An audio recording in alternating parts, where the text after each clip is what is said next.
నమస్తే PM7 భక్తి channel కు స్వాగతం। తెలంగాణ రాష్ట్రంలోని మేడ్చల్ జిల్లా కీసరగుట్టపై శ్రీరామలింగేశ్వరుడు స్వయంభుగా వెలిసిన దివ్యక్షేత్రం శ్రీరామలింగేశ్వరాలయం। సాధారణ శకం 4-5 శతాబ్దాల్లో ఆంధ్రదేశాన్ని పరిపాలించిన విష్ణుకుండిన ప్రభు అయిన రెండవ మాధవవర్మ రాజధాని ఇంద్రపాల నగరం ఇప్పటి కీసరగుట్ట అని చారిత్రక ఆధారాల ద్వారా తెలుస్తోంది। 11 అశ్వమేధ యాగాలు చేసి తన సామ్రాజ్యాన్ని నర్మదా నది తీరం వరకు విస్తరింపజేసిన మహావీరుడు రెండవ మాధవవర్మ। కీసరగుట్ట ఎన్నో యజ్ఞ యాగాదులతో పునీతమైన పవిత్ర భూమి ఈ పుణ్యక్షేత్రం। నేటి తెలంగాణ రాష్ట్ర రాజధాని భాగ్యనగరానికి 40 కిలోమీటర్ల దూరంలో ఈ కీసరగుట్ట ఉంది। పురాణ నేపథ్య ప్రకారం త్రేతాయుగంలో శ్రీరామచంద్రుడు రావణ సంహరణ తర్వాత అయోధ్య నగరానికి మరలి వెళుతూ మార్గ మధ్యంలో ఈ కొండ మీద కొద్దిసేపు ఆగాడట। ఈ ప్రదేశ ప్రభావం ఏమో కానీ శ్రీరామచంద్రుని మనసులో ఒక ఆలోచన కలిగింది।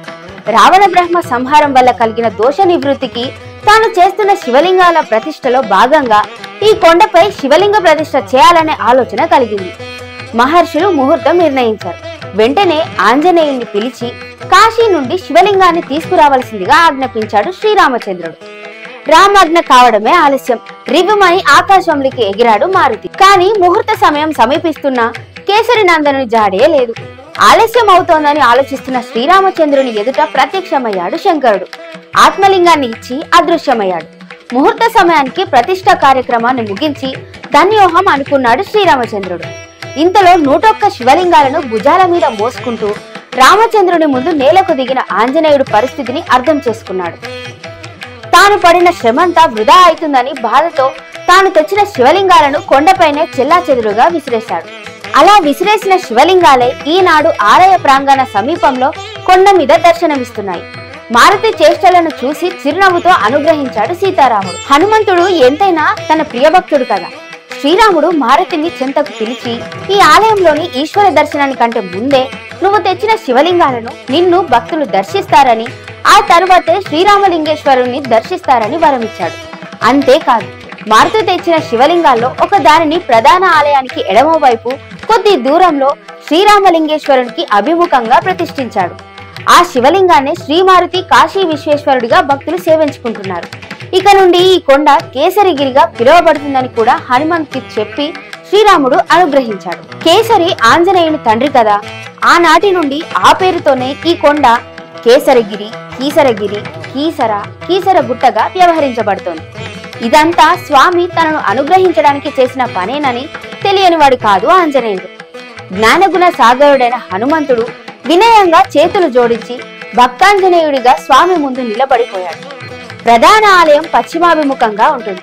ఇందులో ప్రధాన దైవం శ్రీరాముడు ప్రతిష్ఠించిన శ్రీరామలింగేశ్వరుడు। ఈశ్వర ప్రసాదితమై శ్రీరామచంద్రుని చేత ప్రతిష్ఠించబడటం వలన ఇది స్వయంభులింగమై పూజలు అందుకుంటోంది। ప్రధానాలయం ముఖమండప అంతరాలయ గర్భాలయాలుగా నిర్మించబడింది। ముఖమండపంలో శ్రీస్వామి వారికి కుడి ఎడమలుగా 2 ఉపాలయాలు ఉన్నాయి। కుడివైపున ఉన్న ఉపాలయంలో పార్వతీదేవి, ఎడమవైపు ఉపాలయంలో శివగంగాదేవి దర్శనమిస్తారు। ముఖమండపంలో స్వామికి కుడివైపున ఉన్న వేదిక పైన ఆంజనేయుడు, వినాయకుడు, శివలింగము, ఎడమ వైపున ఉన్న వేదిక పైన వల్లి దేవసేన సమేత కుమారస్వామి కొలువుదీరి ఉన్నారు। ధ్వజస్తంభము చెంత కాలభైరవమూర్తిని మనం సేవించుకోవచ్చు। శ్రీస్వామికి ఎదురుగా భక్తులు ఇచ్చే ముడుపులను కాపలా కాస్తూ ప్రభు ఆజ్ఞకు దివారాత్రులు ఎదురు చూసే నందీశ్వరుడు ప్రత్యేక మండపంలో గంభీర ముద్రలో దర్శనమిస్తాడు। కోరికలు తీర్చే తండ్రిగా శ్రీరామలింగేశ్వరుని భక్తులు సేవిస్తారు। ఈ ఆలయ ప్రాంగణంలో మధ్య గుడిలో శివ పంచయాతనాన్ని వారికి కుడివైపు శ్రీ లక్ష్మీ నరసింహస్వామిని, ఎడమవైపు శ్రీ సీతాలక్ష్మణ సమేత శ్రీరామచంద్రమూర్తిని ప్రతిష్ఠించారు। ముఖ మండపంలో చిన్న మందిరాలలో వివిధ దేవీ దేవతామూర్తుల విగ్రహాలను మనం చూడవచ్చు। ఈ ఆలయాలకు వెనుక వైపు నాగదేవత ఆలయం నిర్మించబడింది। సంతానార్థులైన సువాసినీలు ఇక్కడ ప్రత్యేక పూజలు, ముడుపులు చెల్లిస్తారు। సంతానవతులైన అనంతరం మొక్కులు తీర్చుకుంటారు। ఆలయ ప్రాంగణం వెలుపల ఎక్కడ చూసినా శివలింగాలే కనిపిస్తాయి। శివరాత్రి పర్వదినాల్లో భక్తులు వేల కొలది ఈ క్షేత్రానికి తరలి వస్తారు।